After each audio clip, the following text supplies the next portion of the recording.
Maui catches the sun. One day, Maui wanted to see how life was for the people who lived on the islands. But what he saw there made his heart skip a beat. Life was very hard for them, and he could see why. The days were just too short. There was not a time in the day for people to do what they needed to do, like making and cooking food. If they laid out on a wet blanket on the sand, the blanket would still be wet the next day. There was not even time for the fruit in the trees to get ripe. "It is that sun," said Maui. "He is racing too fast across the sky. He's not thinking about the people who live down below on the islands." Maui knew it was up to him, a demigod, to slow down the sun. But how? He asked his brothers. He asked his sister Hina. He asked still others that he knew. "Who do you think you are, Maui?" said one. "No one can catch the sun."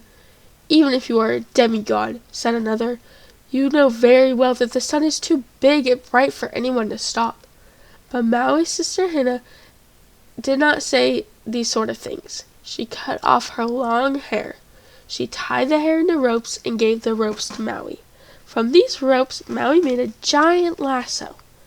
That night, Maui took up his lasso from the tallest mountain on the islands of Hawaii. The mountain had once been an active volcano.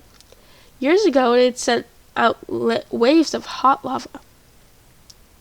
When the volcano was over, a big crater was left at the top of the mountain, and that crater is where Maui planned to catch the sun. By the crater, Maui waited, very still. He hid the lasso behind him, out of view.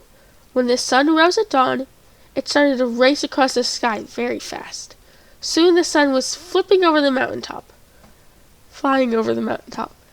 Brave Maui flung the lasso over his head. The ropes caught. The sun tried to move, but it was trapped. "Get me out of here!" shouted the sun. "Not yet," said Maui. "You are moving too fast across the sky, and makes the days too short for the humans who live down below." "So I like to go fast," said the sun. "Who cares? Let me out of here." "No," said Maui in a big voice. "I care. You have to stay here, in this crater." He pulled the lasso tight, but in his heart Maui did not feel brave.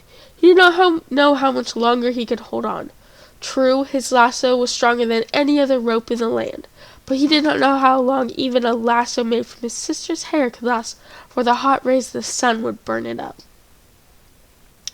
The sun tried to move again, but could not. "Oh, very well," said the sun at last. You could be sure Maui was very glad to hear that. "I suppose I could slow down a little," said the sun, "but only for part of the year." So Maui and the sun worked out a deal. For half the year, the sun would move at a slow pace. Those days would be long, and that would be the summer. For the other half of the year, the sun could run as fast as it wanted to. Those days would be short, and that would be the winter. This is how Maui made the days longer for the people on the island. At last, they could do the tasks that they needed. They could have a full dinner and rest after, and the fruits of the trees grew big and sweet. The end.